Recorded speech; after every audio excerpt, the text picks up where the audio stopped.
La génesis de la Revolución Mexicana fue gracias al Porfiriato, el cual fue un periodo que fue constituido por Porfirio Díaz e impuesto en 1976. El partido antirreeleccionista, que fue comandado gracias a Francisco I. Madero, el cual quería postularse como candidato en 1910 y perdió ante Porfirio Díaz, por lo que tuvo que exiliarse y escapar hacia Estados Unidos. El Plan de San Luis Potosí, el cual fue encabezado de igual manera por Francisco I. Madero, estuvo totalmente respaldado por Francisco Villa, Emiliano Zapata y Pascual Orozco. Esto dio inicio a la Revolución Maderista, de tal forma que esta lucha tomó gran fuerza a nivel nacional, por lo que provocó la salida de Porfirio Díaz y el regreso de Francisco Madero tal como presidente. En el gobierno de Francisco Madero, las clases medias estaban en lo más alto, pero los campesinos y los obreros seguían quejándose, por lo que Emiliano Zapata consideró a Francisco Madero como un traidor. Aquí llegó la decena trágica, la cual duró aproximadamente 10 días y comenzó gracias a la rebelión por liberar a los porfiristas Bernardo Reyes y Félix Díaz.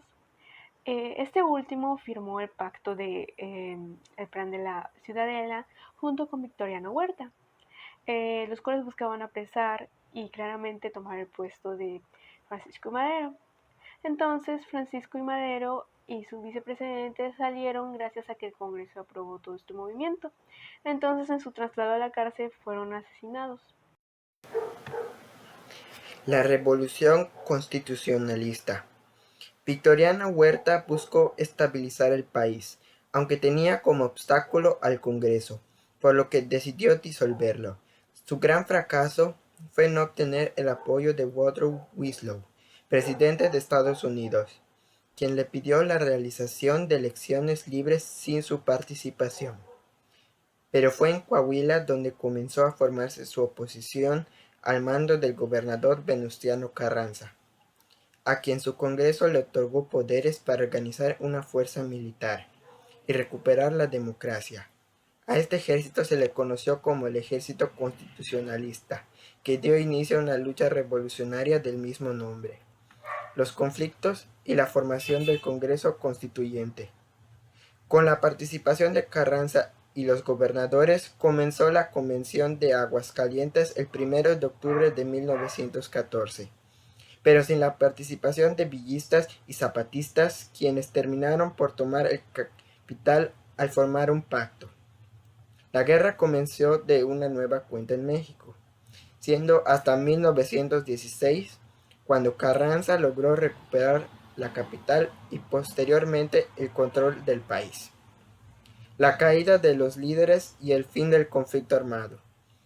Tal vez para muchos el final de la Revolución Mexicana se dio con la proclamación de la Constitución. Algunos académicos sitúan el término en 1920 y otros 20 años después, debido al tiempo que tomó que las grandes reformas lograran aplicarse. En México persistían 8 ejércitos rebeldes, con los principales líderes cayendo. Primero fue Emiliano Zapata, asesinado por una trampa desde el gobierno de Venustiano Carranza, quien terminó por ser derribado el 21 de mayo de 1920, tras ser emboscado en Puebla. Con Álvaro Obregón en el poder, Francisco Villa también fue asesinado el 20 de julio de 1923. Las siguientes batallas fueron de orden constitucional e ideológico, como la de Plutarco Elías Calles en su gobierno contra la Iglesia Católica. Entre otras cosas, se abolió el sistema de hacienda, se reconocieron formalmente los sindicatos y las organizaciones agrícolas, además de que comenzó el desarrollo de la industria petrolera y se pasó a un sistema económico mixto. Buen día, maestro. Soy el alumno López Vázquez Jonathan Gaspar y yo voy a hablar sobre el impacto que tiene en la actualidad el socialismo que se vio en la tercera transformación de México o eh, pues la Revolución Mexicana, que en este caso es en el contexto de Porfirio Díaz. Bueno, como primer punto yo pienso que más que nada sería que se vería un poco más la desigualdad entre entre grupos sociales, económicamente hablando, siendo así los ricos siendo más que los pobres y así. Otro punto sería el hecho de que los trabajadores no tendrían los mismos horarios, los mismos sueldos que actualmente tienen. Sería un poco más injusto todo este tema de los trabajos, tanto de los horarios laborales como pues el sueldo que se les da. Pues puede que en el transcurso de lo que pasó, si eso no hubiera pasado, en la actualidad haya cambiado, pero pues en sí eso influyó y realizó este cambio.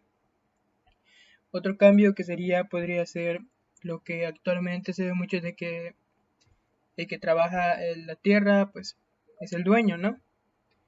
Puede que igual haya sido así de otra manera, en otra alternativa. Posteriormente, si no se hubiera dado este cambio en la revolución, se pudo haber dado en otras circunstancias. Pero pues en sí es lo que influyó más que nada en la actualidad. Aportes sociales. Dos aportes fundamentales de la Revolución Mexicana que dimensionan ejemplarmente su aporte al desarrollo social son los avances en educación y salud. En un siglo de un pueblo analfabeto, más del 82% de la población no sabía leer y escribir. En 1895 se pasó a una nación con una tasa de analfabetismo de 6.9 a una cobertura que actualmente permite estudiar a 34 millones de niños y jóvenes en los distintos niveles educativos. En materia de salud, la esperanza de vida se elevó de forma muy significativa, pasando de menos de 30 años en 1910 a 76 años actualmente. La extensa mortandad infantil de inicios del siglo XX se redujo considerablemente a partir de la creación del Sistema de Salud Nacional en 1933. Una década antes del nacimiento del IMSS, murieron cerca de 103.000 menores de un año. Al iniciar el presente siglo, la mortalidad anual de infantes se redujo a menos de 30.000, mientras la población nacional se quintuplicó. Felipe Carrillo Puerto asumió el poder el 1 de febrero de 1922 e hizo su discurso de asunción en el idioma maya.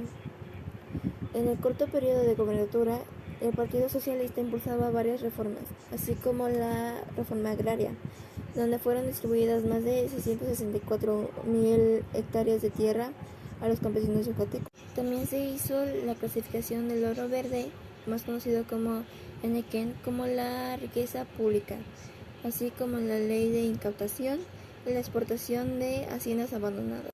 También se impartió la ley de educación racional y se creó la Universidad Nacional del Sureste, ahora conocida como la Universidad Autónoma de Yucatán, la UADY. También se creó las carreteras que unían la capital de Mérida con los pueblos del interior.